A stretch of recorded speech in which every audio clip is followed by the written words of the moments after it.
Hi everybody, welcome back to Super Awesome Calculus. I'm Augie Kennedy and we're on chapter 4 right now entitled Everything is Derivative. And last time we talked about the mean value theorem and concordantly Rolle's theorem as well. And today we're going to talk about derivatives and how they can affect the shape of a graph. And this is where you'll really be able to use calculus in ways that before you might have needed a graphing calculator or things like that, or another such application. So let's start with the question that I left you guys with last time. And the question was, two runners start a race at the same time and finish in a tie. Prove that at some time during the race that they have the same speed. This is actually quite easy to do. I gave you the hint. You could create a function f of t such that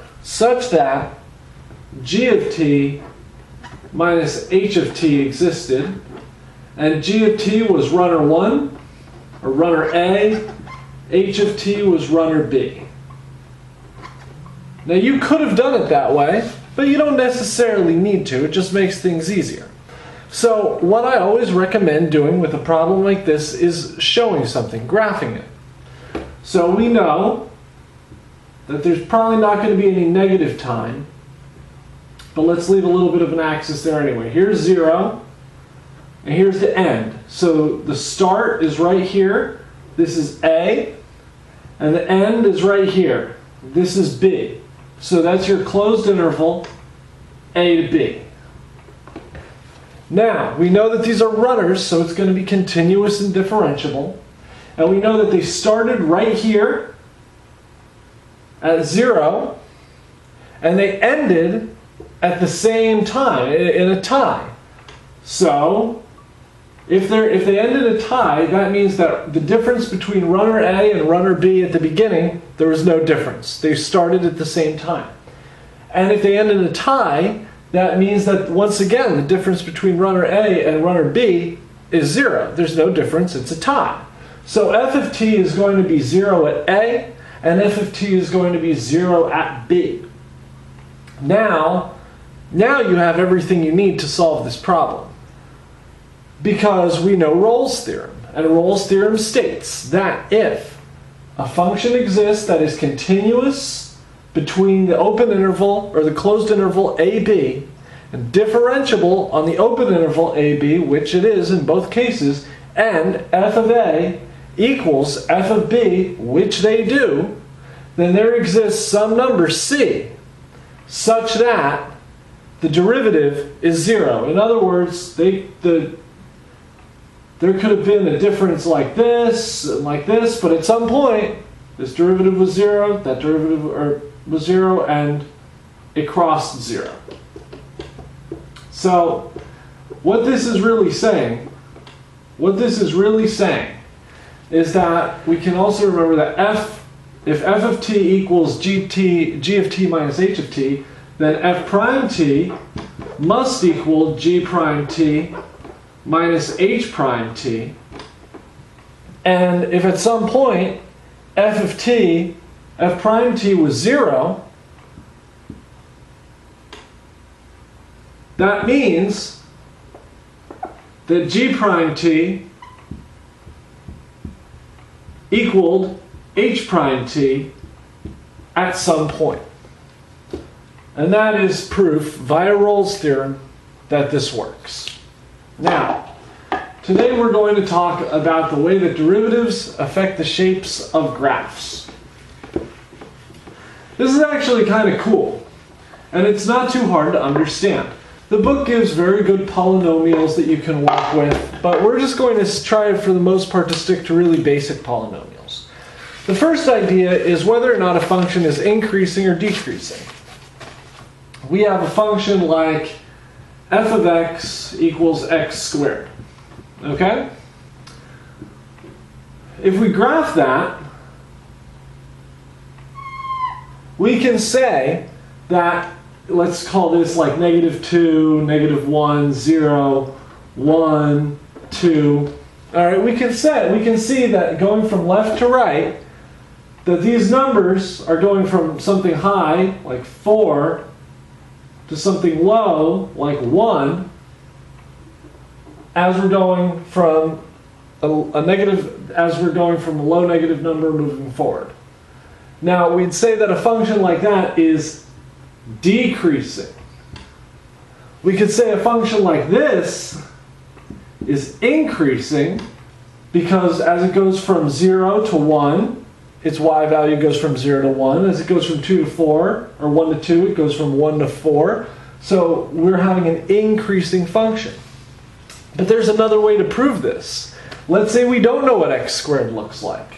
We can use the first derivative to find out whether or not the function is increasing or decreasing. And it works like this. We take f prime x, which is, using the power rule, 2x. And we're going to make a little chart. All right? We're going to make a chart.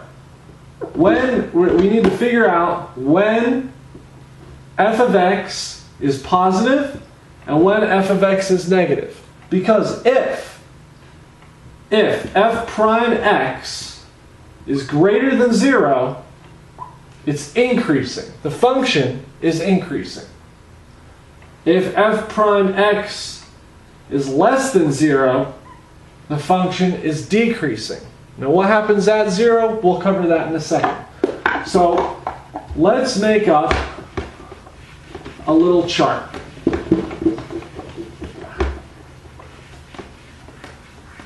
All right.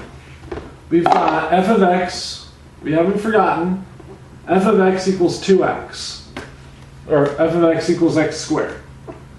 The first derivative of x squared is 2x. So, when is 2x less than 0? Well, 2x is going to be 0 at 0. All right? We want positive, negative, 0. Or positive, negative of 2x.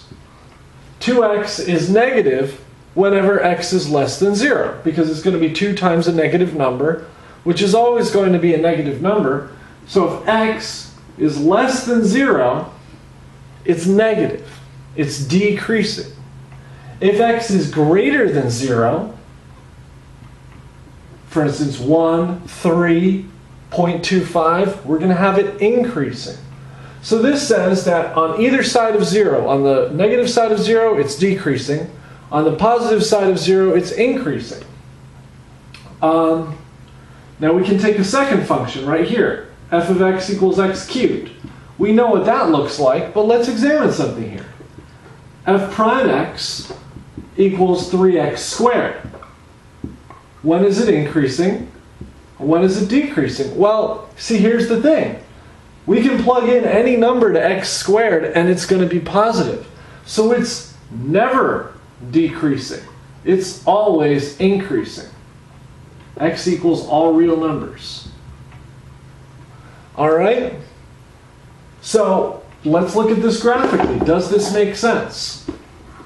Well, f of x cubed looks like this. And we can see that sure enough, the numbers are always increasing. The function is increasing. And f of x equals x squared looks like this. And we can see that on this side of 0, it's decreasing. On this side of 0, it's increasing. So that's how you can check increasing and decreasing. Now, the first derivative test is a little tool that's kind of based on that. What we can do is we can check where there's a critical number. This is just an implementation of the min-max. So we have x squared is f of x. F prime x equals 2x.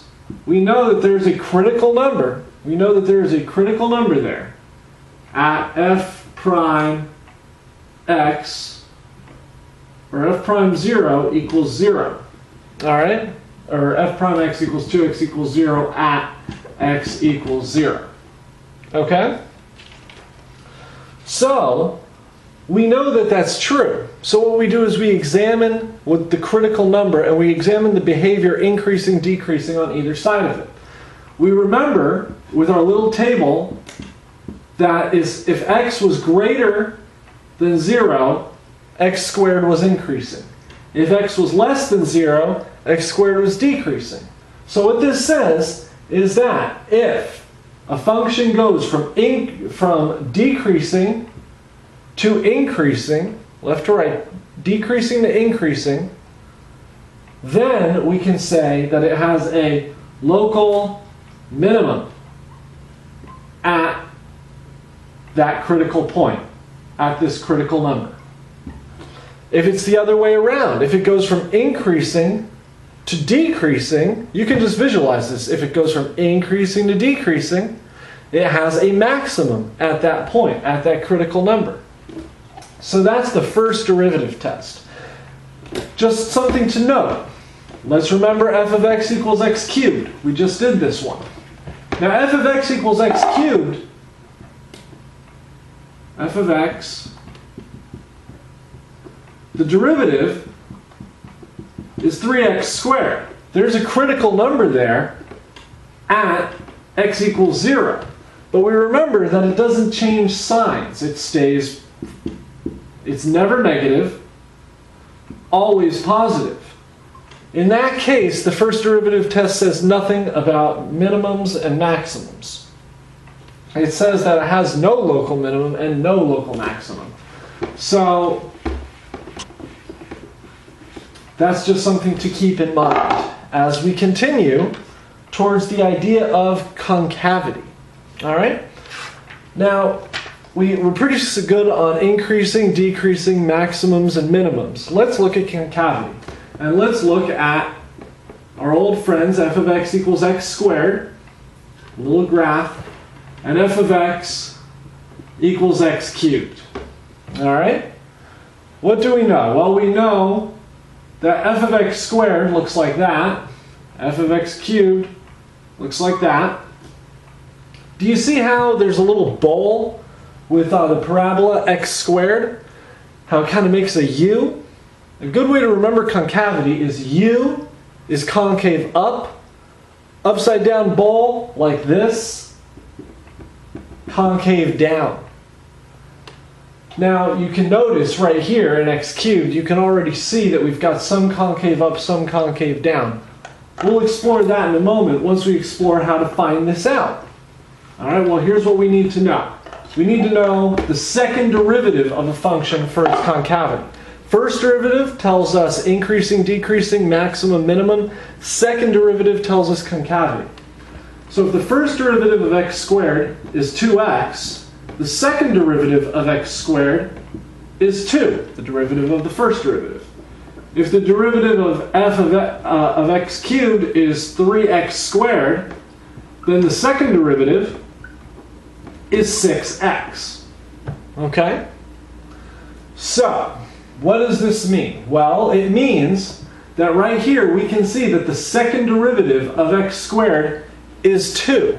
And in general, if the second derivative of a function is greater than 0, function is concave up.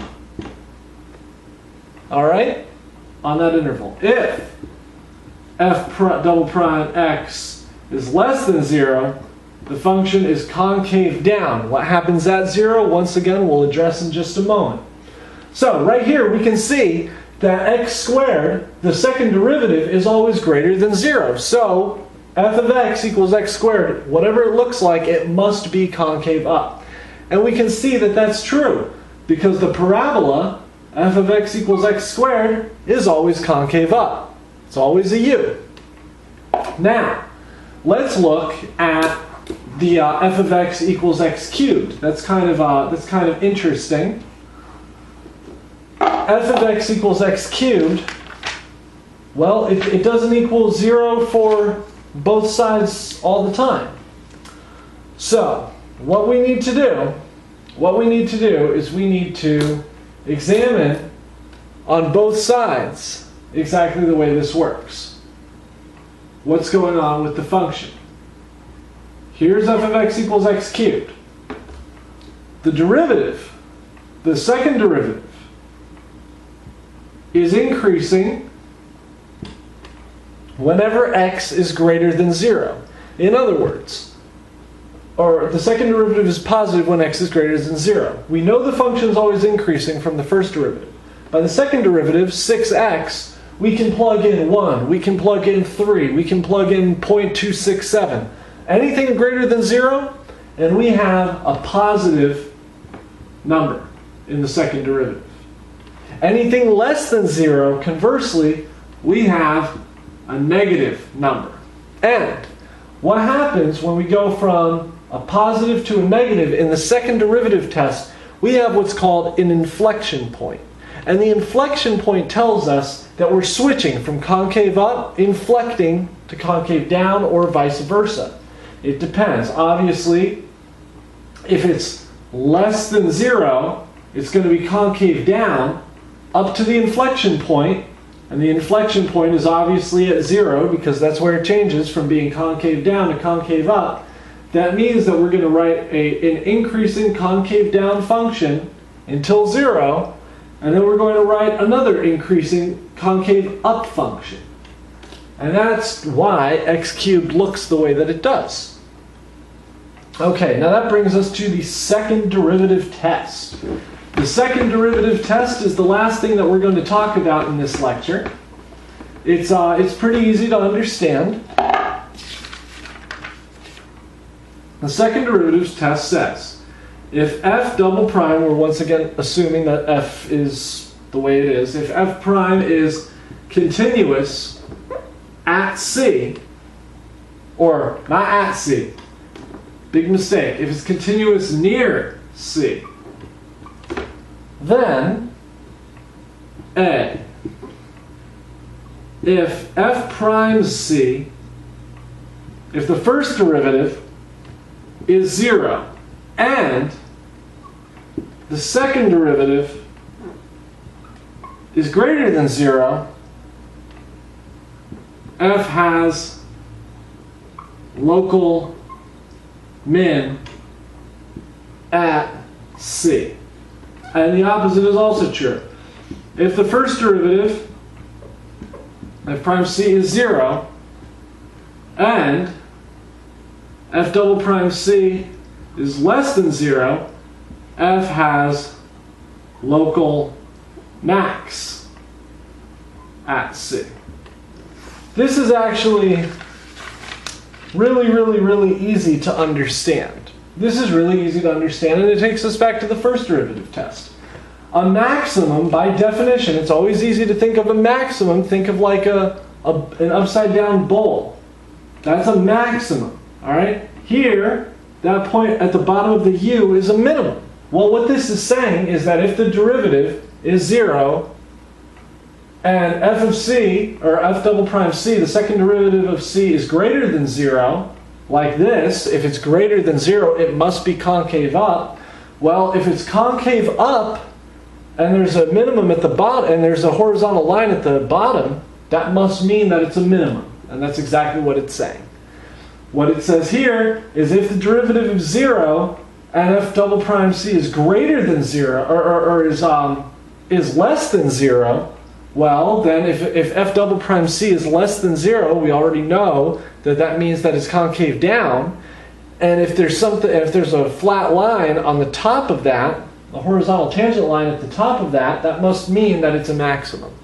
So that is a max, that is a min, and that's the way you can analyze a graph based on derivatives. Pretty interesting. At least I think so. But those are just some tips, and those are some tips on how to use these tests on very basic polynomials. But you can use them on any function. Those tests work with basically any function so long as they conform to the preconceived rules, the pre-stated rules. That being said, I've got a function. I've got a fun exercise for you, and here's our big problem for the day. I want you to sketch a graph that satisfies the following conditions.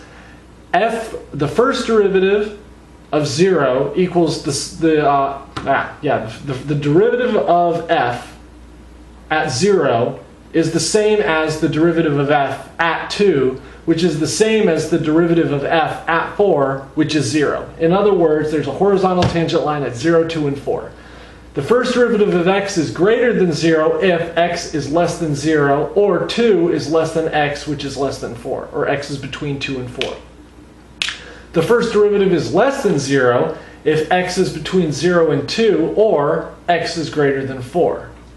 And the second derivative of x is greater than 0 if x is between 1 and 3, and the second derivative of x is less than 0 if, I'm going to sneeze, x is less than 1 or x is greater than 3. I'll leave it up to you to remember which one means concave up, concave down, inflection point, what have you. Go ahead, there are numerous possibilities here. I look forward to seeing your graph. Well, I won't see it, but have fun making your graph, and I'll show you next time when we talk about L'Hopital's rule. All right, bye-bye, y'all. Thanks for coming by.